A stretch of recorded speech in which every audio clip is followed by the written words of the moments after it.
इकाई अभी आपको मैं पढ़ाऊंगी। दूसरी इकाई का पहला जो पद्य है, अभी ये रचना बरहषदि जलद गोस्वामी तुलसीदास इनकी यह रचना है। तो इस रचना से हम स्टार्ट करेंगे, ठीक है। बरहषदि जलद यह पोएम का पद्य का नाम है और गोस्वामी तुलसीदास इनकी यह रचना है। हम रचनाकार का संक्षिप्त में परिचय कराते हैं। गोस्वामी तुलसीदास परम राम भक्त थे। इनका जन्म 1511 बांदा गांव में, ये उत्तर प्रदेश में है, वहाँ पे उनका जन्म हुआ और उनकी मृत्यु 1623 में वाराणसी में हुई। तुलसीदास प्रसिद्ध संत, कवि, विद्वान और वे चिंतक भी थे। संस्कृत का ज्ञान होने के बावजूद भी उन्होंने लोगों की सहजता के लिए जनभाषा अवधी में अपनी रचनाओं को लिपिबद्ध किया। जिस प्रकार इन्होंने नैनेश्वरी मराठी में लिखी, संस्कृत भाषा सर्वसामान्य जनों को ये पूरी तरह ज्ञान नहीं थी, इसलिए उन्होंने मराठी में यह ज्ञानेश्वरी लिखी। उसी तरह तुलसीदास इन्होंने भी यह जनभाषा अवधी का माध्यम लेके यह रचना की। कहा जाता है कि इन्हें साक्षात प्रभु श्री राम व हनुमान जी के दर्शन हुए थे और इन कारण इन्होंने रामचरितमानस यह महाकाव्य लिखा। इनकी प्रमुख रचनाएं जानेंगे हम। रामचरितमानस यह महाकाव्य इन्होंने लिखा। कवितावली, विनय पत्रिका, गीतावली, दोहावली, हनुमान भाऊ, बरदे रामायण, जानकी मंगल आदि इनकी महत्वपूर्ण रचनाएं हैं। अभी इस पद्य के द्वारा इन्होंने हमें महाकाव्य रामचरितमानस के किष्किका ढांड से यह लिखा गया है। इसे दोहा और चौपाई के रूप में प्रस्तुत किया है। अभी हम यह जो कविता पढ़ने जाएंगे, यह कविता में चौपाई और दोहा ये दोनों के द्वारा इन्होंने बहुत सा ज्ञान हमें दिया है।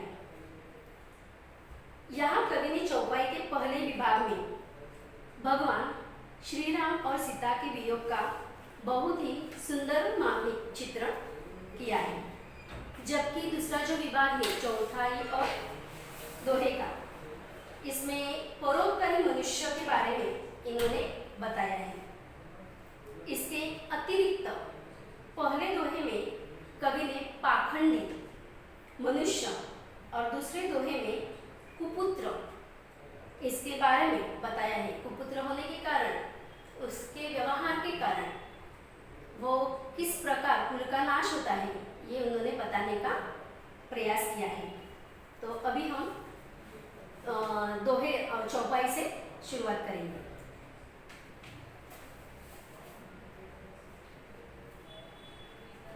चौपाई, पहली चौपाई हम देखते हैं।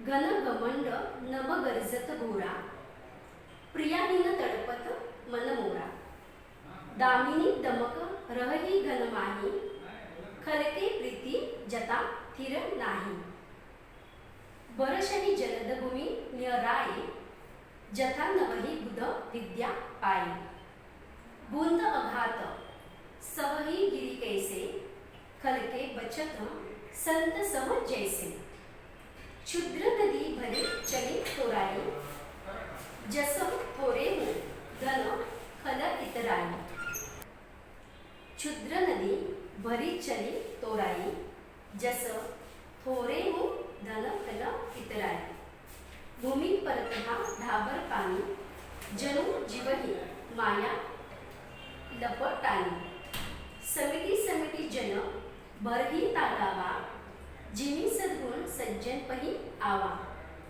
सरिता जल जलनिधि महु जाई, होई अचल जिमी जीव हरि पाई। अभी ये जो चौपाई है, हमने यह मुक्त पठन किया है और इस चौपाई का हम जो शब्दार्थ है, कठिन शब्द है, वह देखेंगे और पूरा अर्थ जानने की कोशिश करेंगे। तो चौपाई का फिर से हम वाचन करेंगे। घन घमंड नभ गर्जत घोरा। घोरा का मतलब है भयंकर। घोरा मतलब भयंकर। प्रियाहीन तड़पत मन मोरा। अभी यहाँ पे प्रिया का मतलब प्रिय व्यक्ति। यहाँ पे हम यह श्री राम, इनकी जो पत्नी है सीता, इन्हें प्रिया कहा गया है। दामिनी दमक रहही घन माही। खल, खल का मतलब है दृष्ट। खल के प्रीति जता थिर नाही। यहाँ ये जो पद्य है, इस पद्य के द्वारा इन्होंने रावण द्वारा सीताहरण होने के बाद श्री राम और सुग्रीव इनमें मैत्री हो गई, और मैत्री के बाद सीता जी का पता लगाने के लिए सुग्रीव ने अपनी पूरी सेना से प्रयास किया सीता जी को ढूंढने के लिए। और इसी बीच वर्षा ऋतु आ गई। गोस्वामी तुलसीदास जी ने बताया, यहाँ पे बताया है कि श्री राम जी ने अपने भाई लक्ष्मण से कहा, क्या कहा? घन घमंड नभ गर्जत घोरा। तो उन्होंने कहा कि हे लक्ष्मण, आकाश में बादल घमंड से क्या कर रहे हैं? घुमड़ घुमड़ करके घोर गर्जना कर रहे हैं। हम जो काम पूरा करने वाले हैं, इस काम में वह व्यत्यय ला रहे हैं। तो ऐसे में प्रिया अर्थात सीता जी को यहाँ पे प्रिया कहा गया है। तो सीता के बिना मेरा मन डर रहा है। दामिनी दमक रहही घन माही। दामिनी का मतलब बिजली। वर्षा ऋतु में जिस प्रकार बादल गड़गड़ाते हैं, उसी प्रकार बिजली भी रह रह कर क्या कर रही है? बादलों के बीच में दमक रही है। और लेकिन ये हमेशा की तरह इसकी दमक नहीं लग रही, तो उसकी चमक में उसी तरह ठहराव नहीं है। हमेशा की तरह जिस तरह दुष्ट व्यक्ति की प्रीति में स्थिरता नहीं होती, उसी प्रकार उसे यहाँ वातावरण भी, यह वातावरण भी ऐसा लक्षित हो रहा है। अगले पद में देखो, बरसही जलद भूमि नियर आए। जता नवही, नवही का मतलब है झुकना। नवही बुध विद्या पाए। बुध का मतलब विद्वान। बुध विद्या पाए। बूंद अघात सहही गिरी कैसे। खल के बचन संत सह जैसे। आगे उन्होंने कहा है, बरसही जलद, बादल पृथ्वी के समीप आकर क्या कर रहे हैं? बहुत जोर से वर्षा कर रहे हैं, बारिश कर रहे हैं। तो ऐसे लगता है जैसे विद्वान व्यक्ति क्या कर रहा है? ज्ञान प्राप्त होने पर नम्र होकर वह झुक जाता है। बूंद अघात सहही गिरी कैसे। आगे उन्होंने कहा है, उधर वर्षा की बूंदे क्या कर रहे हैं? गिरी कैसे। गिरी का मतलब पहाड़, पर्वत। उधर वर्षा की बूंदे पहाड़ पर गिरते हुए आघात कर रही है, लेकिन पहाड़ इस आघात को वैसे ही क्या कर रहा है? सह लेता है। जैसे संत जन दुष्टों की बातों को वह सह लेते हैं। संत जो होते हैं वह दुष्ट लोगों की बातों पर ध्यान नहीं देते। जो कुछ बुरा अन्य समुदाय उन्हें कहता है, यह बातें वह सह लेते हैं। और उसी प्रकार यहाँ बूंदे बड़ी पहाड़ पर बहुत जोर से आघात कर रही है, गिर रही है, लेकिन पर्वत कैसे है? यह गिरी है, यह अचल है, स्थिर है। तो उसी प्रकार संत भी क्या कर रहे हैं? सभी जो दुष्ट व्यक्ति होता है उन्हें उनकी बातों को वह सह लेते हैं। क्षुद्र नदी भरी चली तोराई। क्षुद्र का मतलब छोटी। क्षुद्र नदी भरी चली तोराई। जसं थोरे हूँ का मतलब थोड़ा सा। थोरे हूँ धन खल इतराई। धन संपत्ति पैसा। भूमि परतबा ढाबर पानी। ढाबर का मतलब है मटमैला, जो हम गंदा पानी कहते हैं। ढाबर पानी जनु जीव ही माया लपटानी। लपटानी का मतलब है लिपटना। तो यहाँ पे उन्होंने कहा है क्षुद्र नदी का मतलब है छोटी छोटी नदियाँ। अधिक वर्षा के कारण वो क्या करती है, उसका जो जल है वह पूरी नदी में भरकर वह नदी बहने लगती है। उन्होंने अपने किनारों को ठीक उसी तरह तोड़ दिया है। किस तरह?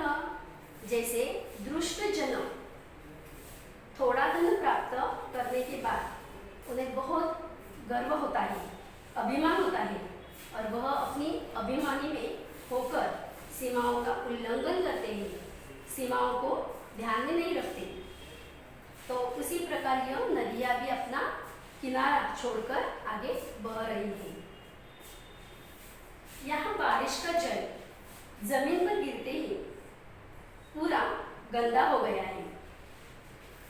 और जैसे क्षुद्र जीव जो बहुत सा पैसा संपत्ति पाकर वह लालच में पड़कर क्या होता है, मलिन हो जाता है, और मलिनता वह मन में धारण कर लेता है। तो अर्थात जो उनके अच्छे व्यवहार होते हैं पहले के, वह व्यवहार वह भूल जाता है और बुराई के व्यवहार उसके शुरू हो जाते हैं। आगे है समिति समिति जल बरही तलावा। जिमी, जिमी का मतलब है जैसे। जिमी का मतलब है जैसे। सद्गुण सज्जन पही आवा। सरिता, सरिता का मतलब है नदी। सरिता जल जलनिधि, जलनिधि समुद्र सागर। महुजाई होई अचल जिमी जीव हरि पाई। समिति समिति जल भरही तलावा। जिस प्रकार क्या होता है, जल इकट्ठा होकर तालाबों में उसी तरह भर रहा है। जैसे सद्गुण अच्छे गुण, सद्गुण का मतलब है अच्छे गुण, सद्गुण एक एक करके अपने आप क्या होते हैं, सज्जन व्यक्ति के पास अपने आप चले आते हैं। नदी का जल समुद्र में जाकर वैसे ही क्या होता है, स्थिर होता है। आगे उन्होंने कहा है सरिता जल जलनिधि महुजाई होई अचल जिमी जीव हरि पाई। तो जिस प्रकार नदी का जल समुद्र में जाकर वैसे ही स्थिर हो जाता है, जैसे जो ईश्वर को प्राप्त करने के लिए सर्वसामान्य जीव ईश्वर को पाने के लिए मुक्ति को प्राप्त कर लेता है, उसी प्रकार नदी का जल क्या होता है, समुद्र के पानी में प्राप्त हो जाता है। अभी आगे का जो दोहा है देखते हैं हम। हरित भूमि तृण, तृण का मतलब है हरियाली। हरित भूमि तृण संकुल समुची परही नहीं पंत।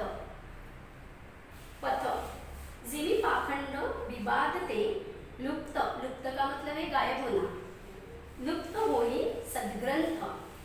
तो इस दोहे में उन्होंने बताया है कि हरित भूमि वर्षा ऋतु में पूरी हर तरफ हरियाली छा जाती है और पृथ्वी में बड़ी बड़ी घास से पूरी जमीन भर जाती है।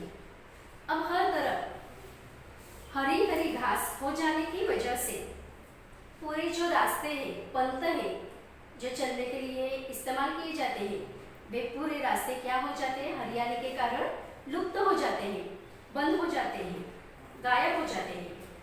और उसी प्रकार पाखंडी के पाखंड भरे मत, उनके जो विचार है पाखंड भरे, अर्थात इन विचारों के प्रचार से क्या होता है, कुछ समय के लिए जो सद्ग्रंथ का ज्ञान होता है, सद्ग्रंथ का अच्छा ज्ञान होता है, वह कुछ दुष्ट विचारों के कारण, दुष्ट विचार कुछ समय के लिए हावी हो जाते हैं और उस कारण क्या होता है, अच्छे विचारों का ज्ञान, सद्ग्रंथ का ज्ञान कुछ समय के लिए सिर्फ लुप्त हो जाता है। जिस प्रकार हरियाली बड़े बड़े हरे हरे घास के कारण जिस प्रकार रास्ता लुप्त हो जाता है, उसी प्रकार सद्ग्रंथ इसके जो कुछ ज्ञान है वो भी क्या हो जाते हैं, कुछ समय के लिए लुप्त हो जाते हैं। तो इस प्रकार गोस्वामी तुलसीदास जी ने ये चौपाई और दोहे के माध्यम से पाखंडी लोगों के कारण क्या होता है, ये चौपाई और दोहे के माध्यम से बताया है। और आगे की चौपाई और जो दोहा है हम अगले पीरियड में देखेंगे।